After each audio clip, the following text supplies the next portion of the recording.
Avis vascular centre మన దేశంలోనే the best varicose vein hospital.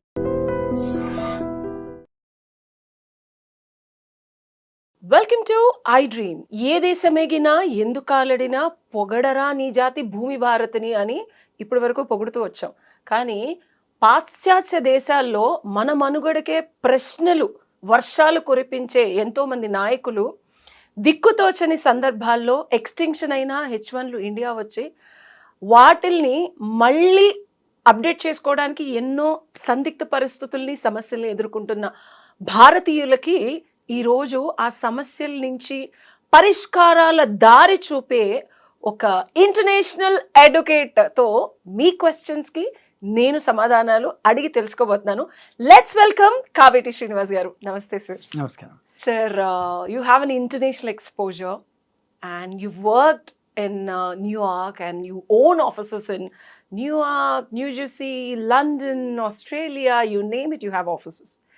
So immigration is your key and I've seen you dealing with the clients from the US as well. So మా ప్రేక్షకులకి authenticity is very important. Google search చేస్తే ఇవాళ రేపు అడ్వకేట్ని replicate చేసేయచ్చు, chat జీపీటీలో ఆన్సర్లు వస్తున్నాయి అని అనుకునే చాలామందికి మీ ఎక్స్పర్టీసు ఎక్స్పీరియన్స్ అప్లికేషన్ ఆఫ్ లా చూసాను నేను కళ్ళారా.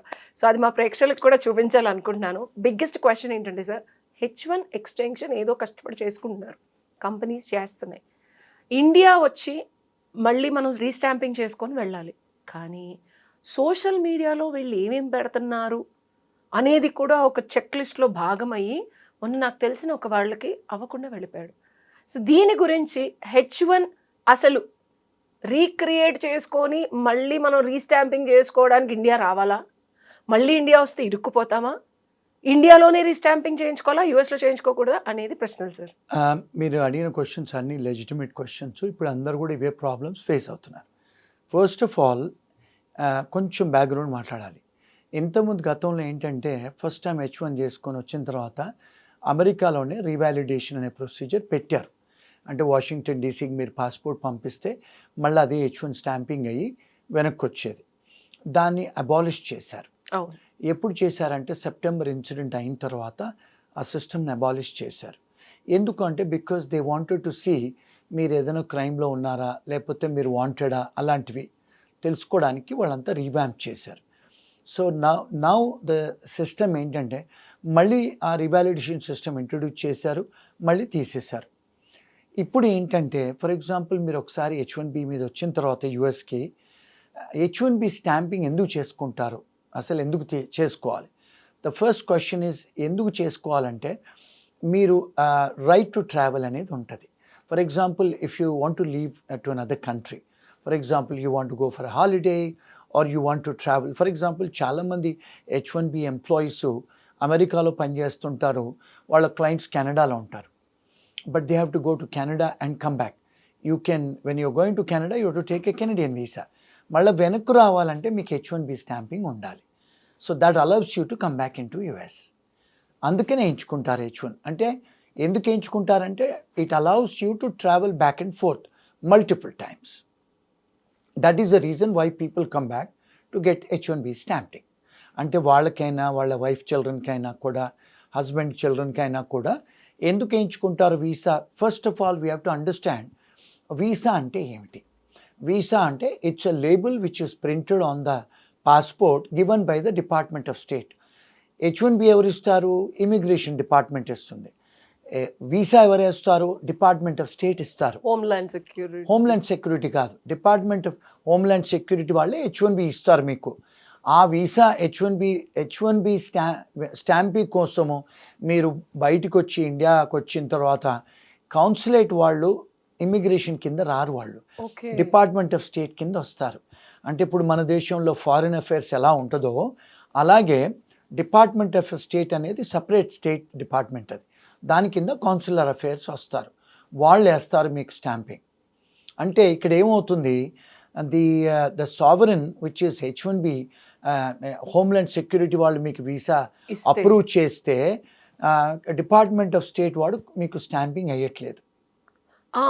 ఆ దుస్థితి ఎందుకు? బికాస్ ఎక్కడైతే ఇప్పుడు యుఎస్లో మన ప్రెసిడెంట్ గారు అక్కడ ఆయనతో ఉన్న డిపార్ట్మెంట్ ఆఫ్ స్టేట్ చీఫ్ వీళ్ళంతా ఎవరైతే డిసిషన్స్ తీసుకుంటున్నారో వాళ్ళు ఏమన్నారు, మీరు మళ్ళీ వెనక్కి రావాలంటే మీ సోషల్ మీడియా ప్లాట్ఫామ్స్ అన్ని చూసి మీరేమన్నా దేశానికి విరుద్ధంగా మాట్లాడుతున్నారా, మీ సోషల్ మీడియాలో ఏమైనా రాడికల్ వ్యూస్ ఉన్నాయా, ఏదైనా కమ్యూనిస్ట్ భావాలు ఉన్నాయా, అంటే దేశానికి అంటే అగెయిన్స్ట్ ద కంట్రీ, అగెయిన్స్ట్ ఇప్పుడు అమెరికన్కు అగెయిన్స్ట్గా చాలా కంట్రీస్ ఉన్నాయి, ఆ కంట్రీస్ ఫేవరింగ్గా ఏమైనా మాట్లాడుతున్నారా. ఇవన్నీ ఎప్పుడు స్టార్ట్ అయ్యాయి, ప్రజెంట్ అడ్మినిస్ట్రేషన్ వచ్చిన తర్వాత, ప్యాలెస్తైన్ ఇజ్రాయెల్కు సంబంధించిన గొడవలు వార్ స్టార్ట్ అయిన తర్వాత చాలా యూనివర్సిటీస్లలో స్టూడెంట్స్, కొంతమంది ముస్లిం స్టూడెంట్స్ ప్యాలెస్తైన్ తరఫున నినాదాలు చేశారు, సపోర్ట్ చేశారు, మాట్లాడారు. కొంతమంది ఇజ్రాయెల్ తరఫున చేశారు, జూయిష్ వాళ్ళ తరఫున. సో ఇప్పుడు ఏమవుతుంది, అమెరికాకు చాలా ముస్లిం కంట్రీస్కు బ్యాన్ చేశారు ప్రజెంట్ అడ్మినిస్ట్రేషన్. తీసేశారు. కరెక్ట్. చాలా కంట్రీస్లో కూడా ఆఫీసులు క్లోజ్ చేశారు, అంటే కౌన్సిలేట్స్ క్లోజ్ చేశారు, చాలా కంట్రీస్ను బ్యాన్ పెట్టారు. ఇప్పుడు ఏంటంటే తను అంటే ప్రస్తుత ప్రెసిడెంట్ గారు లాస్ట్ టైం కూడా పవర్లోకి వచ్చినప్పుడు చాలా కంట్రీస్లలో కౌన్సిలేట్స్ క్లోజ్ చేశారు. అంటే he didn't wanted Muslims to come in to the country. Unnecessary conflicts, దేశానికి విరుద్ధంగా ఉన్న మనుషులు మళ్ళీ ఎక్కడ ఇబ్బంది కలిగిస్తారో లోకల్గా ఉంటే అనే పర్స్పెక్టివ్లో, అంటే prevention is better than cure లాగా వాళ్ళను రాకుండా చేశారు. అది ఏమవుతుంది ఇప్పుడు, it is reflecting on other things also. ఇప్పుడు ఏంటి, ఎవరైతే అలాంటివి ఏమైనా పెడతారో సోషల్ మీడియాలో చూసి వీసా ఇవ్వాలి అని కొత్త పాలసీ తెచ్చారు ఆయన.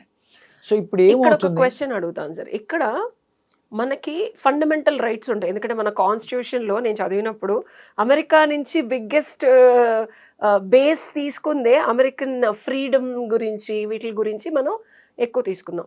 సో వీళ్ళు సిటిజన్స్ కాదు, ఓన్లీ H1 వీసాల మీద ఉన్నారు, అండ్ వీళ్ళు జస్ట్ అక్కడ బ్రతుకు తెరువు కోసమో చదువుకోవడం కోసమో పలు విధాల వర్క్ వీసాలు, ఓవన్లు, ఇవి ఇలా చాలా రకాలు తీసుకున్నప్పుడు వాళ్ళ సెల్ఫ్ ఎక్స్ప్రెషన్ని నిబద్ధత, నియంత్రత, పాలనలాగా చేస్తున్నారా? ఎందుకంటే సోషల్ మీడియా ఇప్పుడు ఇండియాలో freedom of speech and self expression ఉంది, నాకు నచ్చిన పోస్ట్ నేను పెడతాను. ఎగ్జాంపుల్, నేను ఇండియన్, సో ఏ లాస్ వర్తిస్తాయి? Because I know it's little tricky and lot of people don't understand this question is haunting me.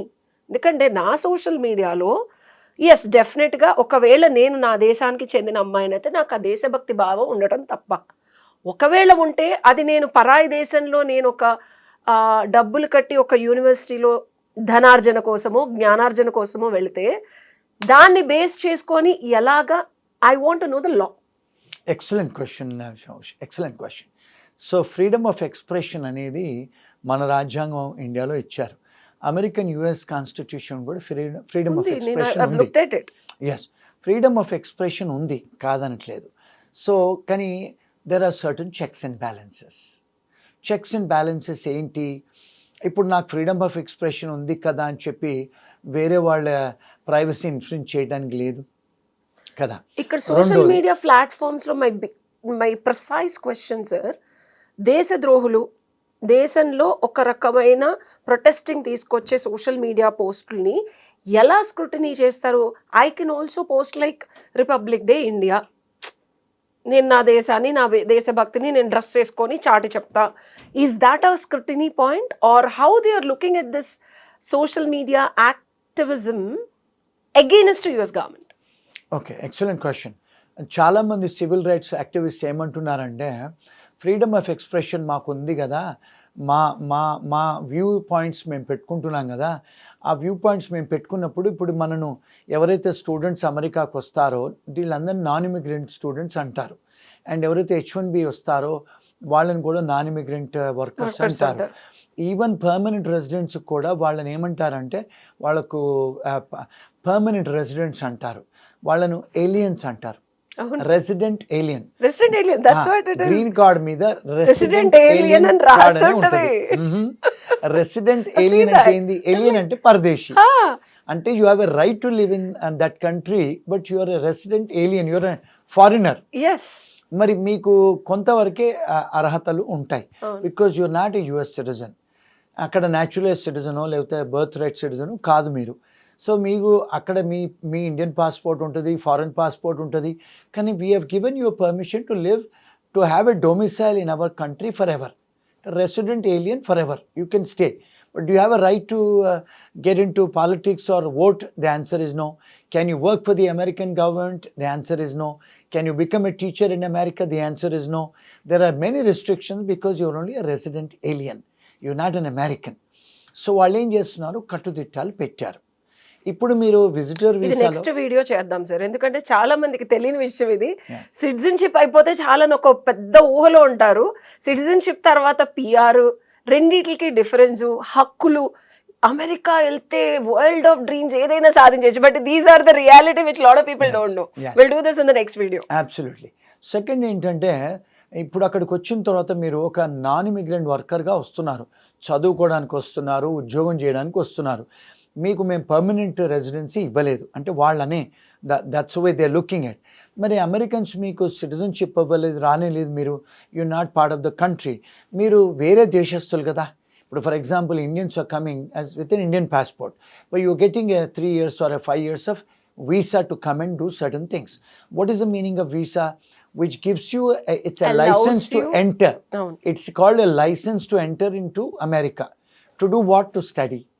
They are giving you a license to enter to work for a particular employer. They're very clear about why Absolutely. this visa, Is what issued. are your rights, Absolutely. and how much you are allowed to do what. That's it. అది Terms. కనుక తప్పితే అక్కడున్న president గారు కూడా ఒకటే మొత్తుకుంటున్నారు, illegal immigrants, if you have legality we don't have any problem. Right. But కాకపోతే ఆ రూల్స్ అనేది ఆయన అప్డేట్ చేస్తున్నారు. రైట్. అంటే ఇప్పుడు ఏమంటున్నారంటే, ఇప్పుడు కొత్త నినాదము లీగల్ ఇమిగ్రెంట్స్ కూడా ఇల్లీగల్ చేస్తున్నారు అని. అంటే H1B వీసాలు ఫ్రాడ్ చేస్తున్నారు, స్టూడెంట్స్ వచ్చి ఫ్రాడ్ చేస్తున్నారు, అక్కడికి వచ్చి దొంగతనాలు చేస్తున్నారు, అక్కడికి వచ్చి డ్రింక్ డ్రైవింగ్ చేస్తున్నారు, మోరల్ టర్పిటెడ్ అఫెన్సెస్ చేస్తున్నారు, ఇవన్నీ హ్యూమన్ వాళ్ళు చూసి ట్రాఫికింగ్ కూడా ట్రాఫికింగ్ చేస్తున్నారు. ఇవన్నీ చేసి వాళ్ళు ఏమంటున్నారంటే, లీగల్గా కూడా వచ్చి ఇమిగ్రేషన్ వాళ్ళు, ఇమిగ్రెంట్స్ వచ్చి ఇల్లీగల్ పనులు చేస్తున్నారు, అది కూడా కర్టైల్ చేయాలని చెప్పి చాలా కంట్రీస్ని బ్యాన్ చేస్తున్నారు. ఇప్పుడు స్టూడెంట్స్ని కానీ అన్ని రెస్ట్రిక్షన్స్ పెడుతున్నారు. ఇప్పుడు ఈ H1B ఏదైతే ఎంప్లాయర్స్ ఉన్నారో 3 సంవత్సరాలే పర్మిషన్ ఇస్తారు వచ్చి పని చేసుకోమని. సో మీ H1B రెన్యూవల్ అయిన తర్వాత మళ్ళీ when you come back to your country for a visa stamping, వాళ్ళు ఏం పాలసీ పెట్టారంటే, they want to checkup your social media presence, they want to checkup whether you have any criminal history background, మీకు ఏదైనా traffic violations ఉన్నాయా, మీరు ఎప్పుడన్నా domestic వైలెన్స్లో పెళ్ళాన్ని కొట్టారా, గర్ల్ ఫ్రెండ్ కొట్టారా, మీరేమైనా దొంగతనాలు చేశారా, షాప్ లిఫ్టింగ్ చేశారా, లేకపోతే అసాల్ట్ చేశారా, తాయి కొట్టుకున్నారా రూమ్మేట్స్, ఇవన్నీ కూడా చూస్తున్నారు. సో ఏమంటుందంటే ఇమిగ్రేషన్లో, if you are arrested for any offence, any moral turpitude offence or any offence in India, in India and overseas, మీరు ఏంటంటే because you're not a good Samaritan, మీరు మా దేశానికి వచ్చి you're not a good citizen అని అర్థం. ఇప్పుడు ఏం చేస్తున్నారు, స్ట్రిక్ట్ ఇంటర్ప్రిటేషన్ చేస్తున్నారు. అంటే ఇప్పుడు ఫర్ ఎగ్జాంపుల్ ఇండియాలో కూడా గతంలో చాలామంది మీద ఎఫ్ఐఆర్లు అయ్యి కేసులు అయ్యి ఉన్నాయి. ఇప్పుడు they are also checking up that. అంటే we want clean people to come and live in our country అని. ఎందుకు గతంలో బైడెన్ అడ్మినిస్ట్రేషన్లో చాలామంది సౌత్ అమెరికా నుంచి డ్రగ్ కార్టెల్ వాళ్ళు వచ్చారు బార్డర్ క్రాస్ చేసి. That was the reason that cause lot of trouble, lot of deaths and shootings అయినాయి. Yeah, so that was the causation. ఇప్పుడేమన్నారంటే, మీరు అఫెన్స్ చేసిన వాళ్ళు మా దగ్గరికి రాకూడదు, మీరు అఫెన్స్ చేసినట్టయితే మా కంట్రీకి వచ్చి ఉండకూడదు. మూడోది ఏంటంటే, ఎందుకు ఈ ప్రాబ్లం స్టార్ట్ అయిందంటే, because of that Palestine and Israel issue start అయిన తర్వాత కొలంబియా యూనివర్సిటీ, హార్వర్డ్ యూనివర్సిటీలో స్టూడెంట్స్ ఎవరైతే వాళ్ళు ప్లే కార్డ్స్ పట్టుకొని ప్యాలెస్తైన్ తరఫునో లేకపోతే ఇజ్రాయెల్ తరఫునో సపోర్ట్ చేసిన వాళ్ళను, as you rightly said, we have a freedom of expression. కానీ వాళ్ళు ఏమంటున్నారంటే, ఈ కంట్రీస్ను మేము బ్యాన్ చేశాము, ఆ కంట్రీస్ లా అంటే ఇప్పుడు పీస్ మేకర్స్ కాదు వాళ్ళు, వద్దంటే యుద్ధాలు చేస్తున్నారు, so they are doing this, కనుక మేము వీఆర్ అగెయిన్స్ట్ దెమ్. మరి అగెయిన్స్ట్ దెమ్ అనే కంట్రీస్కు మీరు they are not in interest of America కదా, మరి మీరు వాళ్ళ తరఫున మాట్లాడుతున్నారు కదా, అందుకే మేము మిమ్మల్ని రానివ్వము మా దేశానికి. a lot of students detained immediately from this countries and we've seen news and all that. Yes. So to conclude sir, H1 వచ్చి అంటే మళ్ళీ రీస్టాంపింగ్ కోసం వస్తే గనక జనాలు తస్మాత్ జాగ్రత్త, మీ సోషల్ మీడియా పోస్టులు, మీ క్రిమినల్ హిస్టరీ, అమ్మాయి నచ్చింది కదా అని ఇష్టం వచ్చినట్టు చేయకండి, డబ్బులు వస్తున్నాయి కదా అని చెప్పి ఏ అఫెన్సెస్లోకి వెళ్ళకండి. శాస్త్రోక్తంగా పద్ధతిగా కష్టపడి సంపాదించి మళ్ళీ మన ఇండియా వచ్చి స్టాంపింగ్ వేయించుకుంటే ఇవేమీ లేకపోతే మళ్ళీ రీఎంట్రీ ఉంటుంది. కరెక్ట్, అంతేనా సార్? Very true. అండ్ ఇంకొక విషయం ఏంటంటే మెనీ టైమ్స్ ఇక్కడికి వచ్చి స్టక్ అవుతున్నారు. ఎందుకంటే స్టక్ అయిన తర్వాత మరి వీళ్ళకు మళ్ళీ కౌన్సిలేట్లో వాళ్ళకు అపాయింట్మెంట్స్ దొరకట్లేదు. But there is an exception to the general rule. నార్మల్గా ఏంటంటే ఎంప్లాయరే కానీ లేకపోతే అక్కడ మెంబర్ ఆఫ్ పార్లమెంట్సే కానీ అంటే కాంగ్రెస్ మెనే కానీ ఎక్స్టెన్షన్ సర్కమ్స్టాన్సెస్ ఎమర్జెన్సీ ఉందని మనం అడిగితే రిక్వెస్ట్ చేస్తే ఎమర్జెన్సీ అపాయింట్మెంట్స్ కూడా దొరుకుతాయి.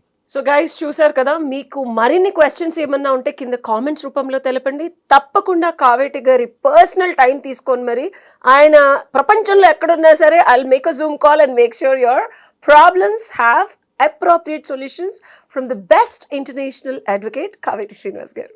Thank you sir. Thank you. And for more videos, Please subscribe to iDream. Please subscribe to iDream. Please subscribe iDream. And please subscribe to iDream. For more videos, subscribe to iDream. please like, share and subscribe to the channel. Congratulations, iDream. Subscribe to iDream. Subscribe to iDream. So subscribe to iDream Media. iDream team అందరికి huge congratulations. Please subscribe iDream Media. Please subscribe to iDream. Subscribe iDream. Please subscribe to iDream. iDream అంటే నా కళల ఛానల్ను subscribe చేసుకున్న నోరు తిరుగుతలేదు, మీరైతే గంట గుర్తు కొట్టండి. For more such videos, please subscribe to iDream. Subscribe to iDream. Please subscribe to iDream. Please subscribe iDream Media. Please do subscribe to iDream. Please subscribe to iDream Media. For best entertainment and information, please subscribe iDream. And don't forget to subscribe to iDream.